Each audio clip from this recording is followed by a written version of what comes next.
Good afternoon. This is Charlotte Pierce.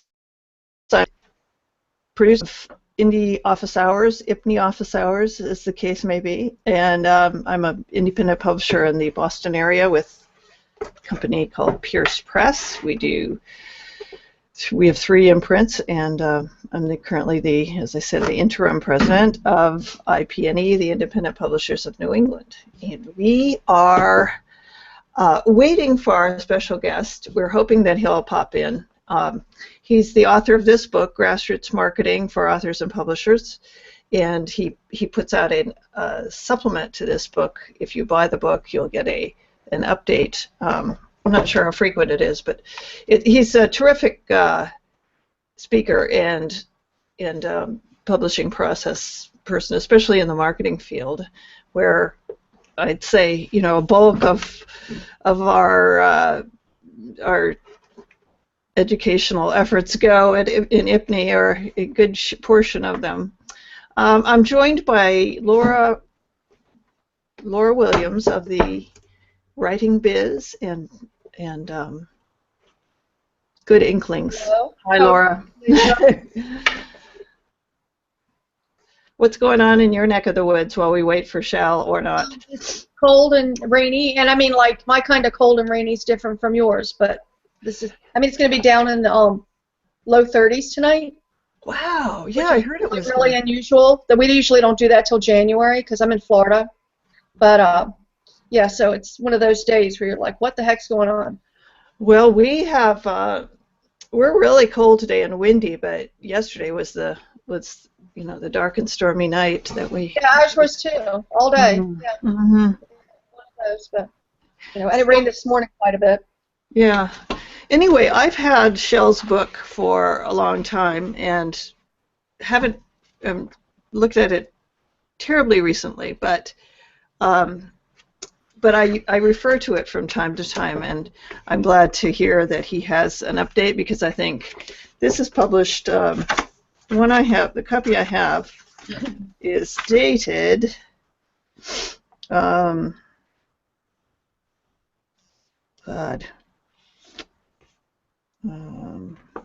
2007. Oh yeah, so the space has changed tremendously since then. There's a lot. There's. I just saw that he's recently come on Google Plus, and I'm hoping that he'll join us next week if we don't have him today, and we'll reschedule this topic for those of you who wanted to listen to it. But a lot of the things, it's not verbatim. Of course, everyone has a different angle on it. But we talked with Rochelle Carter about the grassroots things, things that you're already involved in, using the energy of your kids' school community, groups that you may be involved in, things close to you around. Do you remember some of the things she was talking about? Yeah, absolutely. Yeah. And I think that the key thing to building your marketing plan is really sitting down and defining those things and thinking about where in your community and outside of your community, but not just thinking about where to do it, but how you're going to do it, and having a real plan instead of just scattershotting everything here and there. Yeah, like one day a week you're going to do your libraries in the communities around. And near Boston we have so many densely packed communities, and they all have a library that's kind of the center of their community. So I know ours had a book expo in early November, and there's lots of stuff like that. And if you just pace yourself, but do things like that regularly, I think that gets out. His first chapter is creating a marketable book, and I'm interested in talking with him about that, because it's, unless you're going to be privishing, if you're publishing, you want to have something that people are going to want to buy. Absolutely. Like Mira said on my show, is that your book may not be a marketable book, and you have to really sit down and do that marketing plan and that overall view of it to see if you really have an audience. Yeah, and that is one of the first things he says in this chapter, is identify the various audiences. and then you demonstrate to decision makers the book's possibilities for success, and even just defining that for yourself will help you, as you know, with like with business plans, which shall not be named.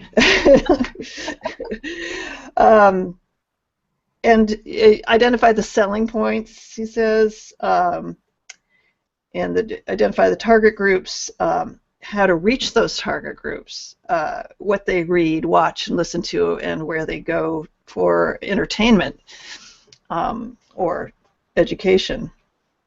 You can also list subsidiary rights and spin-offs. These are things that you may think are obvious to someone you're pitching the book to, but it can be helpful just to list things that. Yes, but I think people are happy and grateful that. Well, I was having a conversation with an author yesterday, and one of the things that occurred to me as we were talking that you know how sometimes things just hit you at the right time, is that everybody learns differently. So everybody's going to accept marketing differently. So some people are going to be more apt to watch a video, some people more to read a blog, some people will go further into depth, and others are scanners. So you kind of have to make sure that your marketing plan So true, yeah. into consideration, and you're kind of hitting all those bases. So. Yeah, that's something that we talked about. I went to that music conference, New England or Northeast Regional Folk Alliance last weekend, and there were so many parallels to the book industry, but that I came across in the workshops and sessions. But they were talking about putting up a song for, if you have a section for like movies or TV shows that might be interested in music, put up an instrumental version, a version with the clarinet, a version with, and try and get all those different uses. That's interesting. Yeah, I thought it was interesting because certainly you can extrapolate that to books, because you could pull out chapters of this and make a section that somebody might use at a conference as a giveaway. Absolutely. Yep. Quotes and everything. Yeah, and basically I think grassroots marketing is so relevant today because Shell's approach doesn't have to be expensive. You just have to be, it's just a lot of work. Right. You have to be mindful of the opportunities that are staring you in the face and how to exploit them, how to leverage them. But it doesn't have to be, it doesn't have to be a big investment or. No, and I think that even to keep the time investment down is really give thought about where you're putting your information and what's important to you. And if you can narrow it down to 2 social networks, no more than 3, it's doable in an hour or so every day with the right tools. But if you get into trying to be everywhere, you're not going to do everything well. That's not what your business is. Your business is not to be a social marketer. Your business is to write books. So if you're not spending your time writing your books and you're spending it on social marketing, you're going in the wrong direction. And I'm not saying that you shouldn't spend time on it. I'm saying you need to get, organized. And balance that, make a specific time. Yeah, and he talks about regional and geographical appeal. I'll pull that out of your book. Academic bookstores, like I need to do this with the Pedagogy Handbook, is take it to academic bookstores, because I think that would be the place where it fits really well. Isn't it Brian Judd that does that has that in his catalog? Get it out. Yeah, and IPNE is affiliated with the Association of Public Special Sales, which is Brian Judd's organization. And Brian, of course, is everywhere. I think a lot of people probably listening know him, but he is. I just have to confirm it, but I think he's going to be doing the workshop for our annual meeting, the IPNE annual meeting on December 6th in Cambridge. I'm going to pop out for a minute. I got Shell on the phone. Hold on. Oh, good. Okay. So I was just going to read a couple things here while we're waiting for Laura. The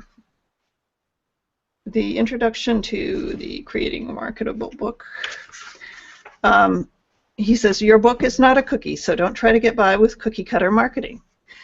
Every book, author, and publisher is different. Each book needs a unique marketing plan, one that harnesses the author's and publisher's strengths and vulnerabilities. And this stuff is true now as it was in 2007 when this book was written. And like I said, if you buy the book now, you get an update. In some genres, for example, radio won't be the best choice for an author with a very thick accent or a major stuttering problem. If the author is a charismatic speaker who electrifies audiences, emphasize live presentations. But if you have other limiting factors, the internet might take center stage in your marketing. In some genres, well-established fan culture. I know this is true with the Minecraft book that we had in our exhibits this fall at the book shows. We have a young man, he's 17, and he has a great following in the Minecraft community. He wrote a novel, first of a series, and is really doing a good job of leveraging those contacts. How are we doing, Laura? Next week. He put it in his calendar as I was talking to him. Great. So we will have Shell next week, and I just gave people a little taste of the introduction on the chapter 1. How your book is not a cookie cutter or cookie, and don't try to use cookie cutter marketing. Use your existing, like we were saying, use your existing circles and communities. Yeah. The possibility. I just want to say something too that came up in the meeting I had with a friend yesterday. Is that really be thoughtful about who you're listening to and who you're following. People like Shel Horowitz, Nina Amir, Joel Friedlander, Francis Cavallo. People like that have tried and true. Penny Sanseviera have tried the methods. They work with people every day on these things. This is what their business is. Because there is so much information out there that instead of everywhere for information, pick some 5 to 10 key people that you really keep track of. That's a great idea. Yeah, you could put them in a circle on Google Plus. Yeah. Right. But not only get better information, but because you've narrowed it down so much and you're commenting on their things and asking questions, you build better relationships with these people. So I think that it's really, I think it really works well together. Yeah. Because if not, you're just all over the place and it's not effective. People like me get really overwhelmed with all the possibilities out there. I mean, I gravitate toward new possibilities, but just being mindful that limiting it can be a benefit as well. Find the people that, and hopefully with IPNE we are a source. And I should have mentioned that, and also the IPNE. But it's just a matter of where you spend your time. So if you are definitely interested in what those type of people say and what their organizations say, subscribe to their newsletters, pay attention. But this is particularly if you're trying to learn something, like this author that I'm working with is not real knowledgeable in book marketing. So this is helpful to her, I think, to be able to just get the best information right off the bat. Yeah, he has a good chapter here on the marketing plan. He says he kind of has a hypothetical case study. He says, since you've only done POD, have no distribution channel other than Amazon, and have essentially no copies in the marketplace, we have the opportunity to relaunch the book as if it were a new title. If I were you, I'd take $5,000 or so from that $30,000 marketing budget. Well, I don't think that I have that much, but and out on your own, relaunch it. So that's another idea. If people are listening and they have, like a lot of solo authors, they get the book done and that's about all they've done, and so a couple of years later you might have a chance to just relaunch it. If it's not really out there, it's not going to be something that people say, oh, this is an old book, especially if you update it. Right. But Right. yeah, so. That's cool too. That now that so many books are going onto Kindle, that they're easily Mhm. updated. That is really helpful. I'm having Yeah. some issues with that on the project I'm working with because the more I've gotten into it, the more I realize that I should have a print version because it's instructional. So that way you can flip from page to page and write notes or whatever. That being said, because it's a timely type thing that changes all the time, with Kindle I can update it continually. Where the book, I may update it every year or something. I don't know. Mhm. So it's kind of something I'm struggling with myself. Yeah, I mean, with Lightning Source, I can upload a new interior if I want. It's $40, not too much. No, that's not bad at all. Yeah. It's just you have to kind of make sure you dot all your I's and cross all your T's, or vice versa, whatever, whatever the phrase is. Another thing that Shell has in this book is, it's just some great actual worksheets that you can use, or you can use his template that he used for his book, Principal Profit. That's really helpful. Yeah, just real practical stuff. So I'm really looking forward to seeing him and talking with him next week. Talks about niche networking, spontaneous networking, never lose an opportunity to do networking. Always have a copy of your book with you. Yeah. Always have let's see, I have some things from the book shows, but what I would advocate is kind of like a palm card. It's about Mm-hmm. 4 inches by, sometimes 4 by 9 or 4 by 6, 4 by 8 or something. Just something that gives a little more information about your book. You can strike up a conversation with anybody. Like at the music show, you'd be waiting in line for food, and at lunch there's like 850 people there, Laura. Wow, that's I amazing. I How know. cool is that? But you're sitting in line, and everybody has a name tag on. They can tell if you're with a venue, or if you're a musician with a band or something, with a radio station, whatever. And the musicians would say, "Oh, would you like one of my," and as a concerts, I'm always interested. Yeah, so I've got a stack of about 12 CDs and innumerable business cards and palm cards. So that's Wow. another. And they're not expensive to print. Like when you do the postcard size things and the little oversized postcard, there's Mhm. sites that, and I can't think of any of the names, but if you just put postcards in search, printing postcards, they're, Vistaprint they'll, is a and they'll do double-sided or one-sided, so it depends if you want one side to be able to write a note on, you want to, of course, leave it blank because you can't write on the glossy stuff, but they're great. They are absolutely a wonderful thing to have with you. And I noticed at the conference that people were putting flyers out on the tables, and there were just like an ocean of flat flyers. Mm-hmm. And the band that I noticed was one that had a tent flyer, so it stood up on the table. Oh, cool. That was smart. And that was, I think, the Young Novelists. Wow. I thought we should get them for our IPNE conference. Oh, that would be so cool.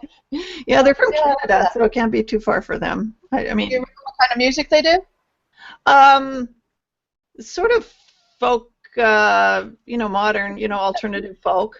Yeah, that would be fun. It's very, very listenable, and yeah. So it was all folk-related music there at the conference, but he talks about inexpensive and effective websites. So once you've got your domain name, you can set up a WordPress site. If WordPress is free, and you use that, don't you, Laura? Oh, yeah. And Mm-hmm. on that note, I mean, if you're a new author or new to the space, before you even go near designing your website, figure out what your brand is and what the look is you want for your brand, Mm-hmm. and how you want to approach what your message is, because that's going to reflect in how you build your website and what it looks like. It's much easier than deciding later that you've decided on your brand. Now you've got to rebuild your website. Right. Right, and I've taken it slow on mine, like many things in my life. But I'm going to put up yours, Writing Biz. Yeah, you're right on top. Isn't that cool? I The know. Writing Biz. You're right on top. I was very Great. happy about that because I gave a Yeah. lot of thought to that name, and it's worked real well. So Yeah. So here it is, and I like it. It's got, a different look from a lot because it's black and white with some color. And so this is your pop-up for, where do you get that? it's a app for Plug it, WordPress. plug Yep. in. Mm-hmm. Okay. So then people can just do that or kill it. And then live on Google and YouTube. So this is another little widget that you have installed, or? No, I think that just goes back to the Oh, website. okay. Yeah. Yeah. So It's it just could that. go to your YouTube channel if you wanted it to, right? Yeah, I could. Podcast. Full list of episodes. Join the community. Lots of stuff going on, but not too much. And then you kind of get drawn into the center of it. Yeah. So beerspress.com. And Laura's been helping me with my site, so I'll blame it on her. No, but I like my site. I like this. This reminds me of the farm where I grew up. This little place here. It's a beautiful picture. Actually, It's amazing. yeah, yeah, I kind of like it. It's just a stock photo from the theme, the WordPress theme. But so I've got the intro, and then you can start a Hangout. Although I haven't kind of figured out how to handle this. I took mine off. I got strange yeah. calls. Yeah. No, I didn't, but I just got to thinking about it. And if I wanted to share that, I'd rather share it with somebody than, if I'm busy getting a weird Hangout call out of nowhere. So. Yeah, right. And I think I've got, what do you do with your, the registrations or the sign-ups come into WordPress, right? And then you just put them on do you have for the Constant Contact or something? Or There's the subscribe thing? Yeah. Subscribe to the newsletter? It's all automatic. It goes right into the little plug-in. They keep track of how many I have, and I can take that out if I want, if I want to use it as an email list or something like that. It's really easy. It's an easy program. I can't think of the name. Mail Poet. M-A-I. Capital P-O-E-T. Okay. Mail Poet. I found out about that. I think that was from Don Stevens from Merge Publishing. I think he's the one that told me about that. Oh, if we had him on, or did you have him on the Writing Biz? Did. Yeah. Great. Well, before we sign off, I thought I would talk a little bit about some of the things that we've got. We're going to be putting out a newsletter for IPNE this week. In it are the date of our conference, the April 24th and 25th in Portsmouth, New Hampshire. And so I'll be there, and a lot of experts and dynamic workshops and cutting-edge technologies and grassroots marketing methods. So we hope that people will sign up. The registration will be live soon, and we'll have an early bird discount for that. Cool. Of course, you get a member price if you're a member of IPNE or an affiliate. Then we have, actually this month we have on the 22nd, which is this Saturday. I know I'm calendar challenged, but we have a member publisher coming to present about his award-winning books. His company is Cranky Pants Publishing. I like that. Yeah, it's great. It's like these great, kind of not moral lessons, but lessons for kids, and takes a whimsical approach to it. So his Stephen Sanzo, and he's a local guy. but they won several awards at our last year's book awards, which coincides with our conference. So the book awards will be, registration will also be coming up, and you can apply for the book awards. You don't have to. It doesn't have to be about New England or you live in New England. It can be some tangential relationship to New England. We're pretty loose. Yeah, we're pretty loose about that. You know, if you've been here, you qualify. So November 22nd is our Boston branch meeting. December 6th is our annual meeting, and then we have monthly Boston branch meetings. So those are all on the website, IPNE.org, and then the conference is the next big thing coming up, and the conference book awards and the spring catalog will be available for registration soon.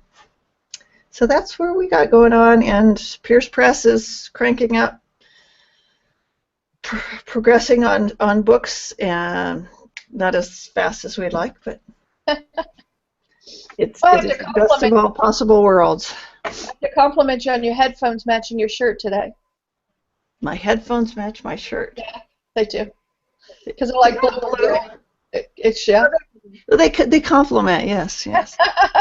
That was intentional. No. Yeah, I bet.